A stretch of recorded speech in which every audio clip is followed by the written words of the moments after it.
All right, turn it around. There we are. Hi guys, what's up, what's up? This is Gloria and I am live on the Heart of the City Facebook page, and I am here with this wonderful person, Marisa Ugarte, who we were so excited about having on the show.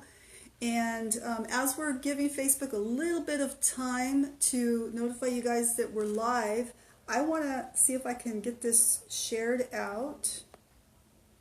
Also, if you guys are viewing this right now, give us a little wave and tell us that you're there. And if you could share this into your Facebook pages and stuff. So hi Chris, I see you there. Rocio, who was that just popped in? Okay. Somebody's there. Chris and Angela, I see you guys there. Hi. So right now I'm just looking down because I'm trying to share this out to some of my groups and things like that.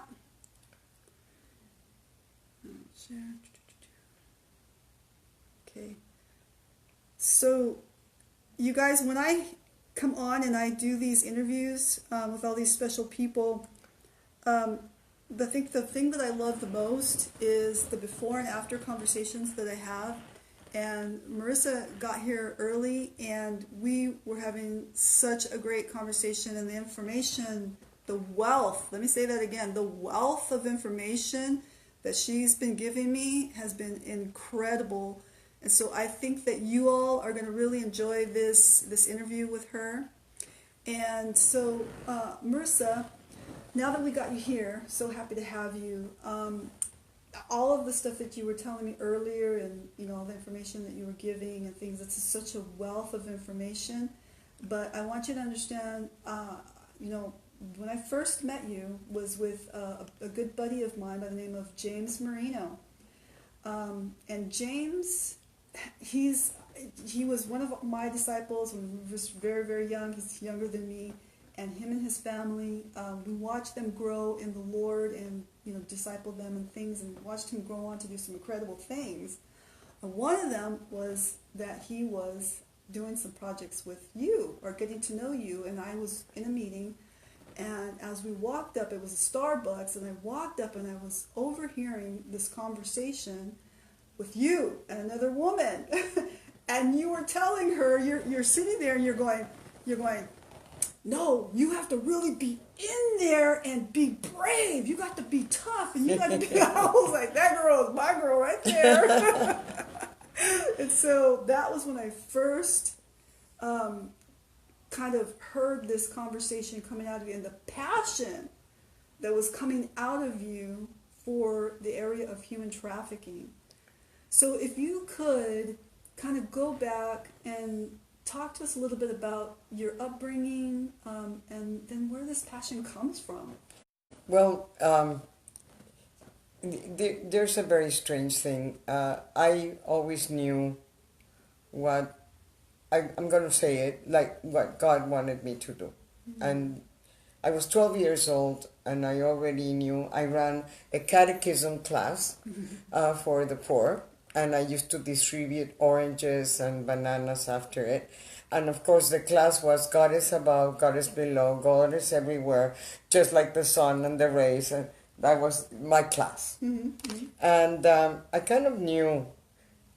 My grandfather was a banker, so I used to call him Stingy.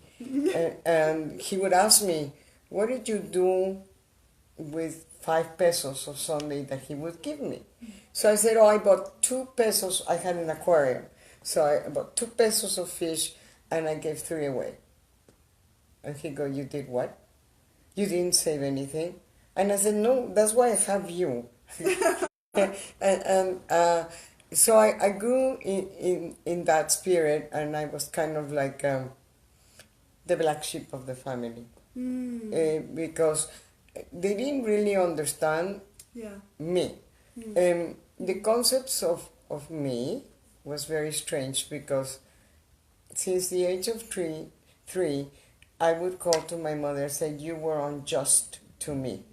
And she would say, "Why are you saying that word? What does it mean?" "It means that you punished me for something I didn't do. That's not just." And she says, "Where did you learn that?" And I said, "I learned it in a book." Wow.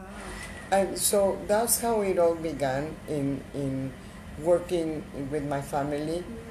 And then life changed. I did go to San Francisco College for Women. I was partly educated and Dumbarton University. Wow. I was partly educated in the US, but then I went back to Mexico. I got married there, and I had 4 children out of 2 marriages, 2 on the first and 2 on the second. And then they nationalized the banks. Oh, wow. So, just so you know, I had a hobby that really was very profitable for me because I analyzed the whole genetics of horses, race horses. And Race I won, horses? yeah, and I won every single stake that there was to win in Mexico City gosh. and in Tijuana. Wow. So I brought my horses here, Yeah. but then I was surviving with them. But then there was an article in the newspaper in the Union Tribune called "The Cinderella of Horses," and that was me. Oh my goodness. I was really good.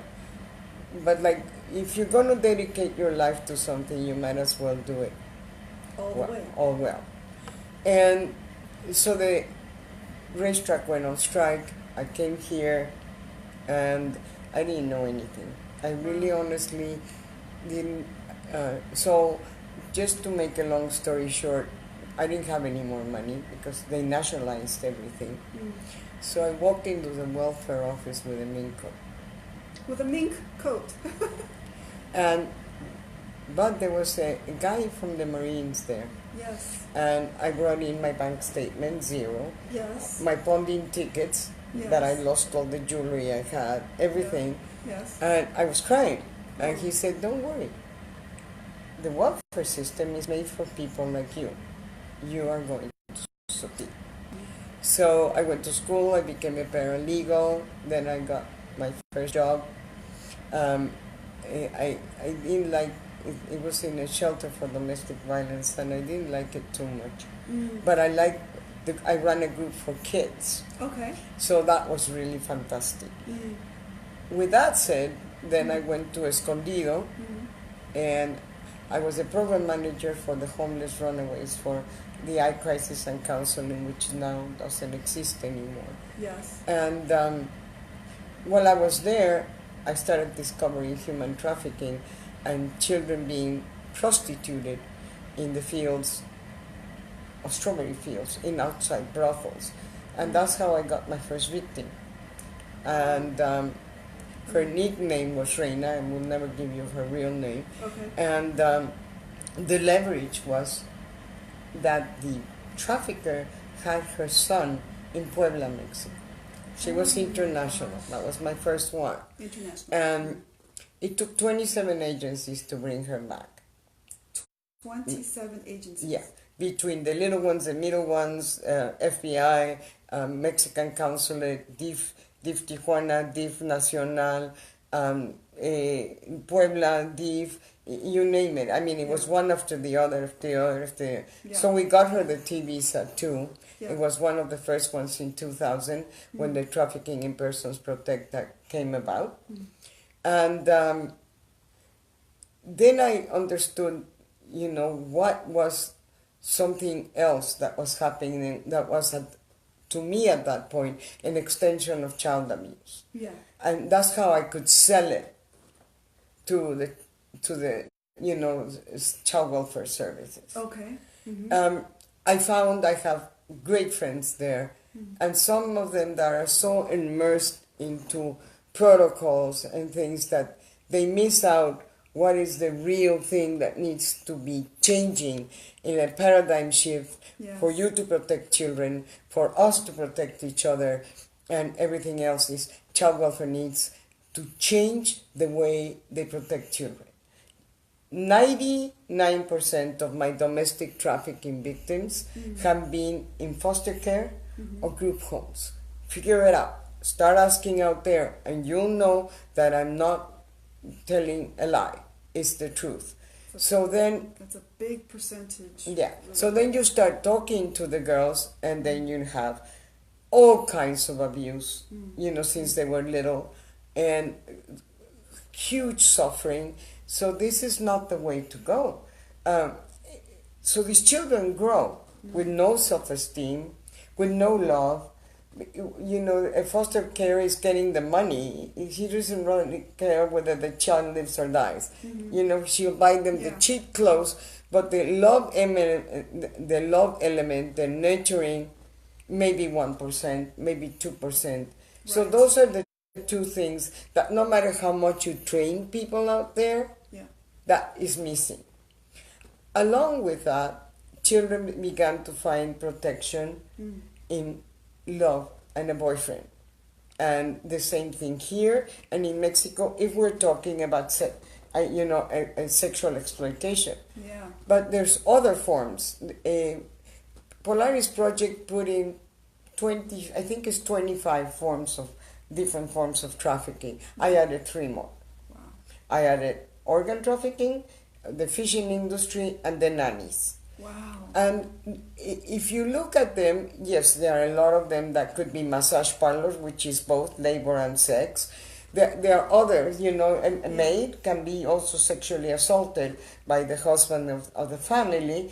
And obviously in Mexico, a lot of people would be arrested for trafficking because of the way that it was, the culture is immersed of having a maid.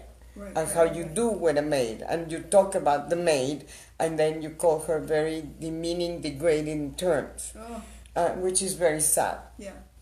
That begins to also create a big ball that we're seeing children being prostituted, but no longer in the street. Now they're doing it in the internet. Again, how do you work with pastors? How do you work with families and parents who don't want to hear it? My child doesn't do it.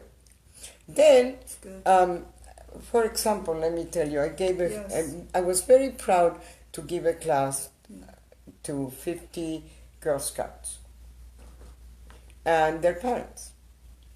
And it's called Teen Dating Violence and More. And in it, I have a part of it where there are emojis, so the way the teens communicate. Yes. Mm-hmm. And I asked the kids. I said, "Are you going to tell your parents what you do with emojis?" And they go, "Oh my gosh." No. Okay, right there, you guys. Do you even understand what she's talking about when she's talking about emojis? Okay, and the kids know what she's talking about, but many of the parents and a lot of pastors do not get the subject of emojis. And the way that people are recruiting it. For example, a crown and a heart and a cherry and a rose means how much a girl costs. Gosh. Really, it's not a lie, okay? You have the dark web and people taking children into the dark web. We see the nice aspect of Facebook, we see the nice aspect of Instagram, but Kik, for example, is really not that good, and neither is Snapchat. So you have to monitor where your children are, because that's where the children are the most vulnerable. And that's in the internet. But also, the enslavement is, will pay $10,000 a month if you go to teach English in Japan. What's wrong with that? Who's going to pay $10,000 a month? But there's a way of luring somebody that wants to make money for a year contract. Oh my gosh. And when they get there, they put them working in a bar and other things. So there's many ways of having cheap labor, cheap sex, cheap maids, cheap agriculture, cheap everything. And because when you say, why don't Americans go in agriculture? Yeah.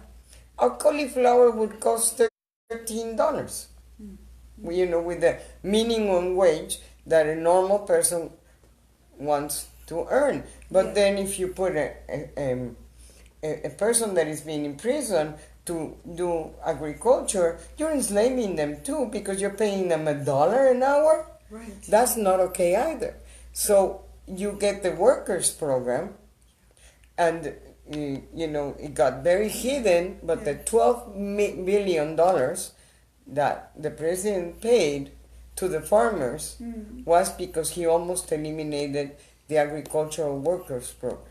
So all the crops in Florida, all the crops in many places died. So he had to compensate it, because otherwise he was going to have something, so aware of that. Yeah. Protecting the workers, protecting the international labor, protecting the way they come in, into the States is always good. One of the things that is missing that pastors could work on, and I'm very adamant about it. I do an 8th grade history class where I am Betsy, the Underground Railroad. Oh my And but I'm the modern Betsy, and we talk about slavery in the 1800s, and we bring it to par. So you ask the children and the teachers, how many human rights can you enumerate? Not even one. So you have the right to be free, the right to not to be enslaved, the right to be educated, the right to life, the right to migrate. Of course, the states decide how, but you have so many rights that were missing. The right to fair labor. Yes. We need to get back into school these kind of rights that are going to protect us when we're older, and are going to protect the children, even if we haven't signed the Convention of Children's Rights. We're the only country in the world that has not. But it doesn't mean that you cannot say, these are your rights, and this is ethics, and this is morals, in wherever we are. And prevention then eliminates a lot of the other work that I do, which is protecting the victims, trying to, heal them, which is not so easy when you have torture since 4 years old, and a way of life where quick money comes, and they don't have skills, and they don't want to go back to school, and some of them have even done 6th grade. So how do you bring all this back into the reality of where you're at? Oh, I'm in La Jolla, I'm in Del Mar, I am in Hollywood Boulevard,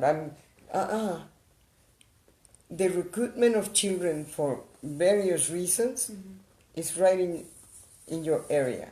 It doesn't go away. I want you to catch this, okay? I really want you to catch this. She's talking about, she's gone through a lot of her experiences. Right now,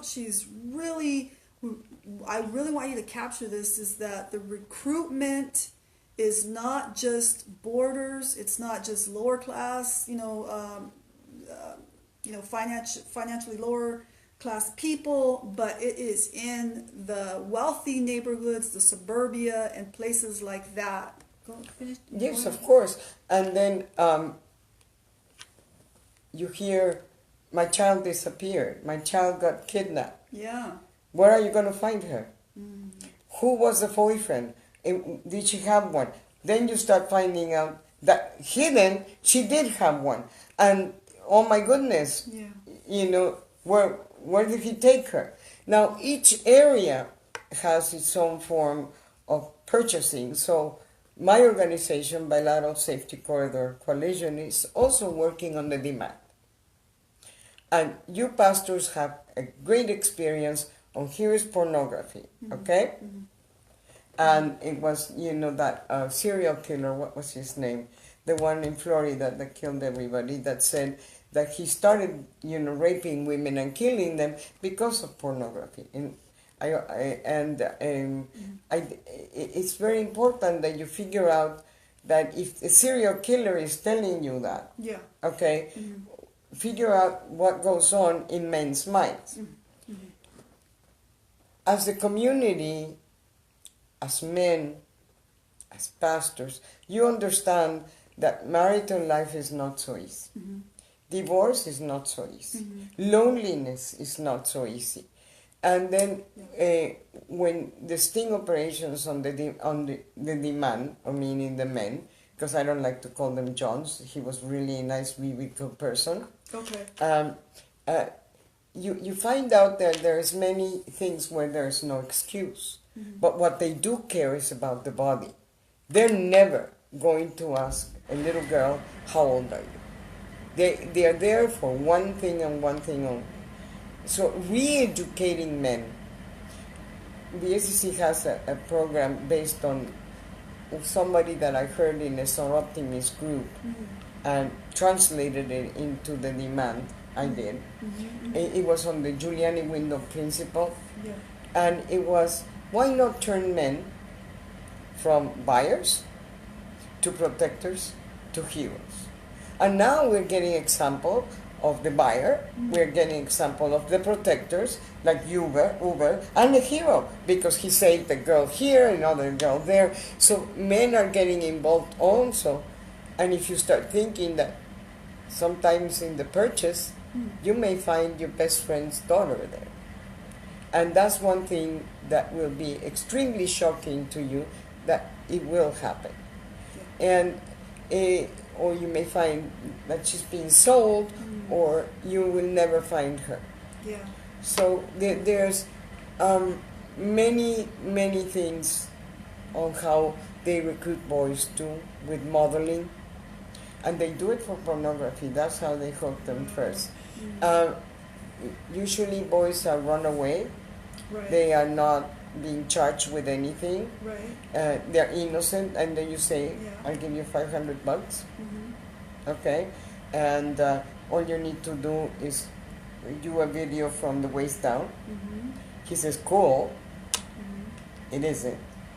Then he shows it and he says, if you don't get me 5 more boys, I'm going to show this to your parents. I know where your address is. I know who you are, and I'm going to also exhibit it in your school. Because while talking like I'm talking to you, they already got where he goes to school, you know, what, and that's the best. All I need to know is what school do you go to. Yeah. And blah, blah, blah, the kids don't have the savviness Yeah. to really think that something else is going to happen to them. Yeah. They really don't. Yeah. And you're hearing about kidnappings, attempts of kidnappings in bands. So we do lots of cool things. And one of them, everybody laughs at me at the beginning because I said that Pinocchio was trafficked. Pinocchio. Yes, Pinocchio was trafficked. So they went, oh really? I said, yeah, but let's teach the kids how to protect themselves with Pinocchio. Yeah. So where is Pinocchio going? He's going to school when the cat and the fox get him. Oh, Right? Yeah. And they tell him that because he's a marionette without strings, he can make a lot of money. And guess where they take him? To a circus, and guess what happens? The buyer of the circus that bought Pinocchio, guess what? Put in a cage. So we make the kids detectives. And we say, we all know Pinocchio lied. But what else? And it's really cute because they get it. I'm never going to talk to a stranger. So then we use the campaign that was from the Center on Missing and Exploited. We kept it. They go through material like water, but they don't know how to keep precious things sometimes. Yeah. So there was a page called Take 25, which is really important to you guys because it's 25 minutes on how to protect your child for the rest of your life. Wow. We teach them how to scream, Yeah. how to talk to a neighbor, how to go to the school principal on the pastor and say, I need to listen to me right now. That's awesome. Is this a team of people that go around from, you go to the churches and do I this? go to schools, Uh-huh. and we do it in libraries, Mhm. because sometimes churches are not there yet. They really not. Even in the school ministry, they don't. We don't use words or graphics that would offend anyone. But in the thing that I was telling you, teen dating violence and more, Yes. there's a poem. Yeah. And in that poem, of course, the girl's getting beaten by the boyfriend and everything else. Yeah. And it's called David Send Me Flowers. But there's part of the poem where it really makes a difference to kids, because it says, David sends me flowers, but sometimes he beats me. Then he says he's sorry and bring me flowers. My friends say I'm stupid, but they don't know David. So the poem goes like that until he tries to kill her. And when you turn to the kids and say, what's wrong with this? They go, oh, David is a very bad guy, and she's stupid because she's... I said, okay, so she's stupid? What about you? You're her friends. Aren't you supposed to be protecting her? Aren't you supposed to be telling somebody that she's getting hurt? Yeah, yeah. Oh my God, they all go, yes. So you are really instilling a tool to somebody that may be suffering that and more. Yeah. Because then you go to the second part, which is the exploitation, and you say, well, you know, I want you to have my baby. And the girls really laugh, because they go, and you go, he wants me to have his baby. For what price? What is he asking you to do in order for you to have his baby? Well, we need money, so the easiest way is put you out in the street, I'll wait for you, and then we'll have the picket fence, the SUV, and you have my children. Right. And then you go, is that really going to happen? It's not. It's not going to happen. Yeah. And making girls realize that is like, and then in the border towns, like San Diego, the drinking age is 18 and 13, they don't care. So there's a lot of recruitment where the girls don't come back. Wow. So when I go to the high school, they look at each other. Like, ooh. I said, you're not coming back. So there is a biblical example on that. It was a, and you can look it up and actually send it, the newspaper article. It was a little girl from Mar Vista High School. Mar Vista. That's in Imperial Beach area, Yes. right? Yeah. She went to Tijuana to binge and texted a friend, hey, you know, I'm here with two of the most handsomest guys. Come meet me. Girl answered, no, I can't. About half hour later, she says, they're not so nice. So then, you know, here I'm talking to the high schoolers, right? Because they all know Mar Vista. And I go, and she did come back. But she came back in a body bag with 5 shots in the head. Oh, no. So, is that what you want to risk? Do you know who you're dealing with? Do you know who you're talking to? Is it just the handsomest guy? Did you go? She went alone. You never go alone anywhere. You don't go alone here. You don't go alone there. You pair up. At least pair up. People are not going to be so easy to take you or do something to you if you're paired up. So these preventions measures and things are really not harmful when you're doing it in a pastoral school or you're doing it in a high school or in you know, from the government. But at least you're making a difference in talking to kids at their level. Yeah. And this is what happens is at the end of it, they think I'm the same age that they are. They forget that I'm old or young.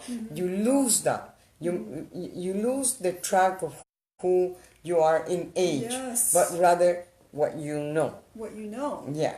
So you talk You're about the speaking their lingo. emojis, you talk about the apps that look like tabulators, but they're not. Talk about that. Talk about that the calculator app that you were telling me about. There's a calculator app that looks like a calculator, but it's actually an app. And you have a code in it. And your parents look at the phone, in the protection programs, and they see the app. They don't see the app, they see the calculator, and they think, oh, my daughter, So when you click it, it looks like, a calculator. There's numbers, but you zip in a code.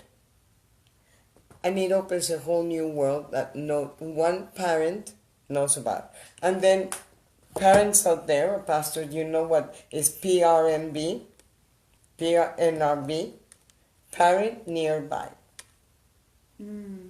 PNB, parent nearby. That means that you're going to check out whatever you're doing because your parent is right around the corner. So there's language that the kids use that you don't know about. And you have to take time for that. We're talking about a generation of kids that are growing, it's called the key generation. And I named it maybe 18 years ago, trying to warn people. So it's, here's the key, and I'll see you home. So the kids are not off the street, they're not in the street, they're in the street because the parents are not there. That's how gang begins. Both parents have to work, right? But you're not instilling the protection measurements that you need in a family. So the key generation is doing a lot of things, almost becoming your parents, in other words. They are the ones that teach me how to do the new innovative things in the internet. And you go, oh, I can never do that. Little by little you start learning like you did. But there's a whole menacing world out there and we're missing stuff.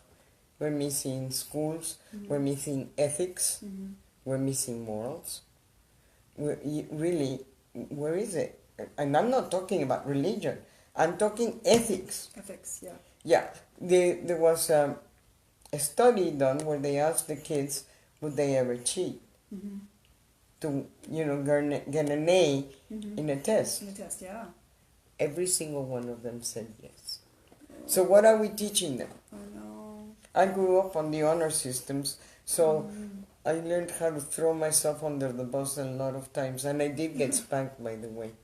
Oh, yeah. Yeah, I didn't get, because I told the truth, I didn't get the exemption of not spanking, and I was spanked because at that time it wasn't child abuse. I can see, and I do make a differentiation till this day on what is really child abuse. If you spank a kid and it has a purpose, a disciplinary purpose to me, or it's not abuse. Yeah. Child abuse is random and unprovoked by the child.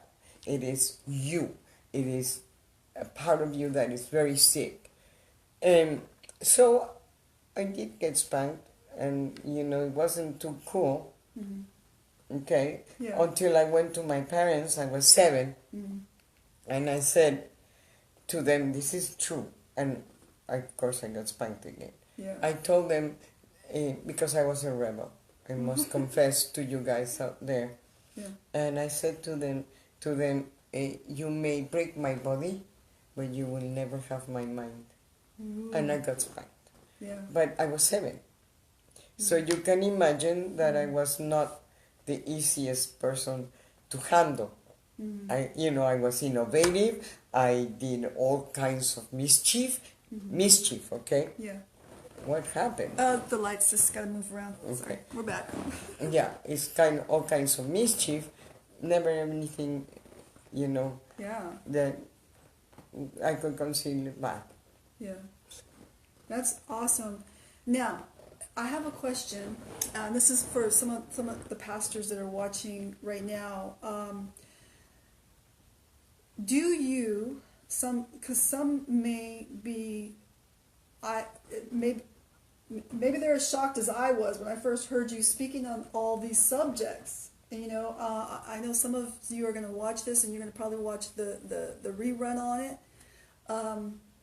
and probably be shocked on a lot of this stuff, and it could possibly be protecting your own children, you know, because we think we have good children because we're pastors and things like that, and they probably, that our kids know better, right?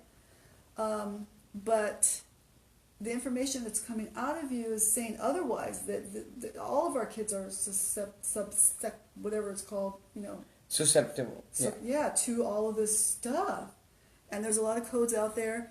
Now, if somebody wants to have you come and speak to their groups, maybe in a small adult group or something like that. I would do it in a heartbeat. I did a pornography class for East Lake Church, and it went really well. Mm-hmm. Actually, from there, it brought results of saving 2 12-year-olds. Oh my gosh. That's Okay, awesome. who were being recruited by Kick, and they never expected that. So sometimes people are afraid of, my kid doesn't know that. You think your kid doesn't know something, but I got bad news for you. They do. Mm-hmm. When I go to a 6th grade, 7th grade class, and I ask them, Mm-hmm. how many of you have gotten XXX material in your internet? And I raise my hand Mm-hmm. to make them comfortable. 90% of them go, I have 2, I got XXX. And then the big question, Mm-hmm. did you watch it? Mm-hmm. And they all go like this. You know, the body language sometimes is more important than the word of what they're telling you. I mean, it's too tempting. It's good, yeah. And it's like curiosity killed the cat, Right. but satisfaction brought him back. Yeah. So understanding children and talking Yeah. to them at that level, Mm-hmm. I think is just as important. Yeah. And when I talk about the demand, you know, and the buyers, Mm-hmm. I asked somebody, I said, I would like permission to talk to a women's group Mm-hmm. on sexuality, but on a different note. It is, have you, you know, in noticing things that happen. Yeah. My husband wants to have sex in the morning. I hate it. Mm-hmm. I'm too tired, the kids. Mm-hmm. I don't want it today. Mm-hmm. So all this love and affection and wholesomeness on both is getting lost in an excuse Mhm. because it's not being fueled, you know, on the Holy Spirit. It's not being fueled in the profound love of each other, Yeah. or the understanding of body, mind, and spirit. Mhm. And I think it's very important that you can talk to women honestly and say, watch out, Yeah. watch out, That's because good. he's going to go somewhere else. That's good. And of course, I was smarter than that. Mhm. When I was married, Mhm. on my second Mhm. marriage, Mhm. I said, you'll never be unfaithful to me. He said, why? And I said, because you'll be too busy trying to find out where I am. It worked. That's good. Yeah. Mhm. It wasn't that I was doing anything wrong. No. But where are you? None of your business. I'll call you in a little bit. Trying to find out where I was more important than going. And of course, you know, it was a sad story, because we all have sad stories. Yeah. Mhm. He married me for my money, Yeah. and he told me, Oh. big mistake. Oh. So it was very sad, Yeah. and I had 2 children by him, and then my little one, Mhm. again, so you know that I'm human and I'm not an expert on everything. He died at 17 from brain cancer, Yeah. and he was dancing reggae with his dad in Cancun Mhm. when he dropped. I Mhm. brought him to the States, and 2 weeks later he was gone, and I could never talk to him or say goodbye. So we all have things in life that gives us the strength and gives us the courage Yeah. to be brave I agree. and Yeah. go fight for others too. Yes. And the reason why I'm stating this is because I was his show and tell in school when he was a junior.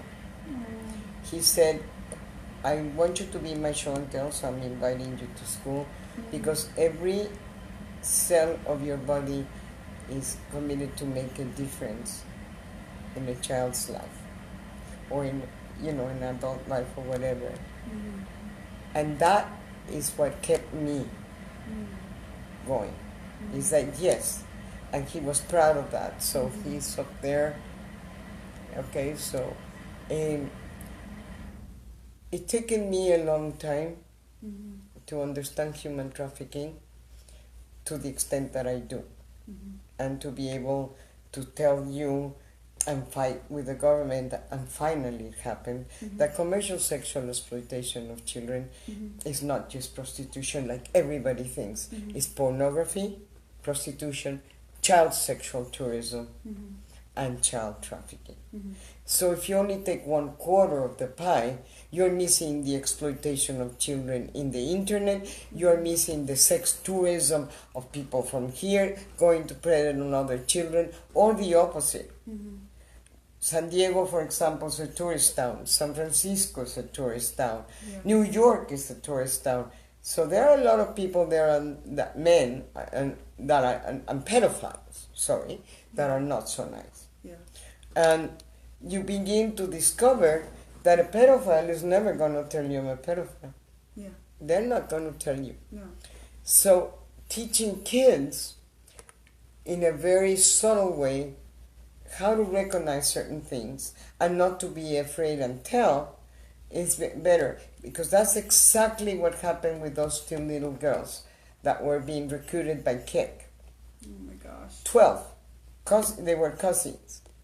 So it's very important that you know that building that realm of trust is making yourself be a parent, not a friend, a parent, but a vulnerable parent, that you too have been bamboozled in one way or another, and that you're not the expert. Teach me. Have your child teach you all that he knows, not with the intent of, I'm going to monitor you, but to explain to you a world that 90% of the parents that are not in technology don't know. Okay? So I think that would be a good thing. And I'd love to, for you to get a group of kids, so I can show Pinocchio and make them detectives, but you have to have prizes. Because when they tell you the right thing, you give them a little prize. That's awesome. Yeah, it's like a trophy. That is so awesome. You guys, this has been an amazing interview, and just the wealth of information that has come out of you, Marisa, is incredible.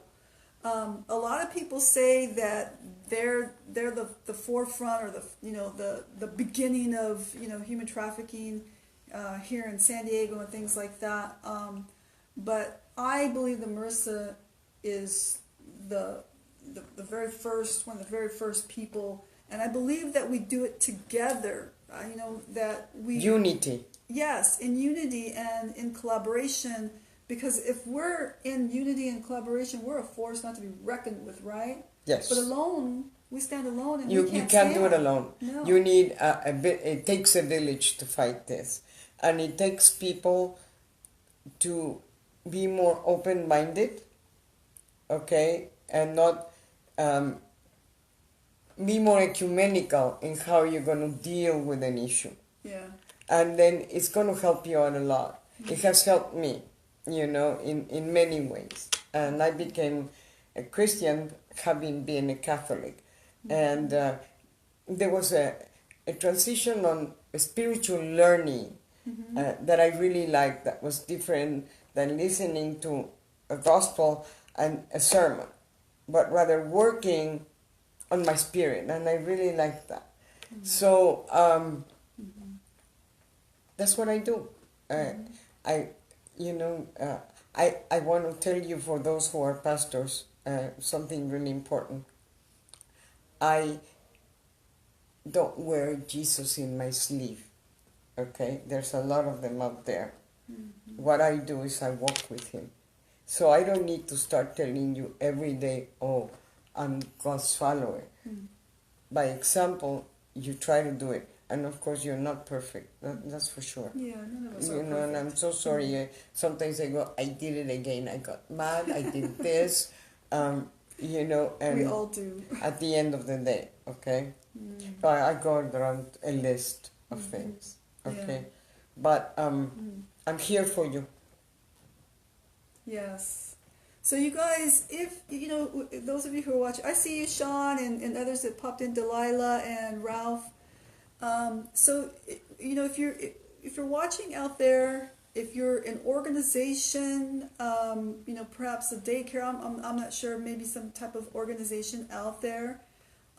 It doesn't have to be within the state here. It could be somewhere out. But if you want to fly Marisa out to come and give some educational, you know, talk on this subject, this is the girl to have, because one, she's not afraid. She's not afraid to tell it like it is. No. Another is, you know, she's been in these hard places. She's actually been in dangerous situations, and you know, and talked and had people live with her that she's worked with I live with personally, them still.